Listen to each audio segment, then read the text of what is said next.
20 memorable quotes from film The Treasure of the Sierra Madre, 1948. The Treasure of the Sierra Madre, 1948, explores the timeless themes of greed, trust, and survival in the harsh Mexican wilderness.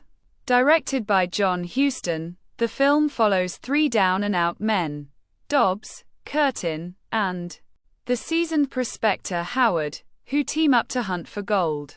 As they strike fortune, paranoia and mistrust begin to poison their camaraderie.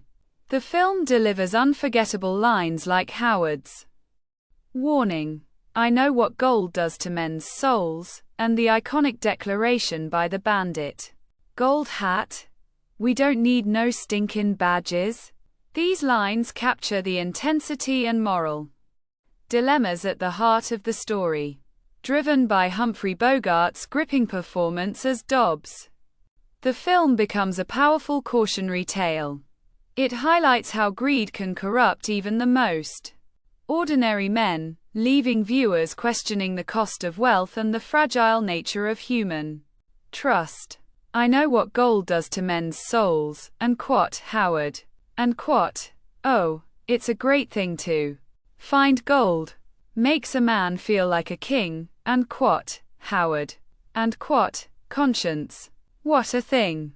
If you believe you've got a conscience, it'll pester you to death," and quote Fred C. Dobbs, and quote, "Gold is a devilish sort of thing. You start out to tell yourself you'll be satisfied with 25,000 handsome smackers worth of it, say, but as soon as you get it, you want to make it 30, and quote Howard, and quote, "Every man for himself is a good motto, but it don't work too well when you're looking for gold," and quote Howard, and quote, "Can you help a fellow American down on his luck," and quote Fred C. Dobbs, and quote, "We're all standing knee-deep in gold.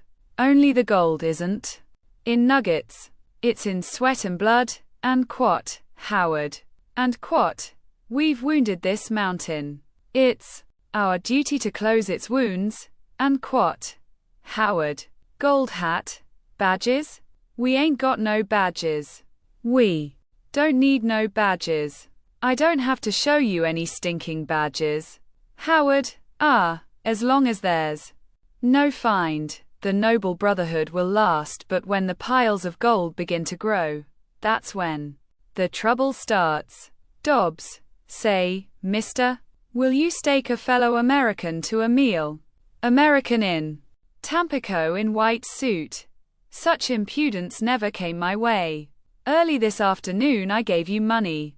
While I was having my shoes polished, I gave you more money. Now you put the bite on me again. Do me a favor, will ya? Go occasionally to somebody else. It's beginning to get tiresome." Dobbs, "Excuse me, mister, I never knowed it was you. I never looked at your face. I just looked at your hands and the money you gave me. Beg pardon, mister, I promise I'll never put the bite on you again." American in Tampico in white suit, "This is the very last you get from me.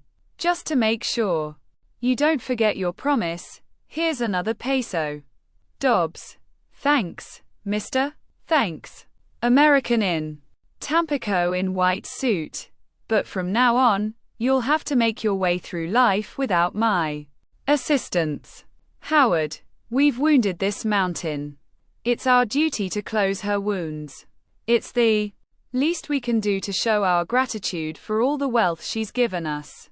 If you guys don't want to help me, I'll do it alone." Curtin, "You talk about that mountain like it was a real woman." Dobbs, "She's been a lot better to me than any woman I ever knew. Keep your shirt on, old timer." "Sure, I'll help ya." Dobbs, "Conscience. What a thing.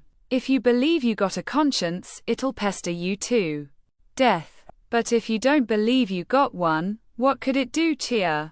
Makes me sick. All this talking and fussing about nonsense.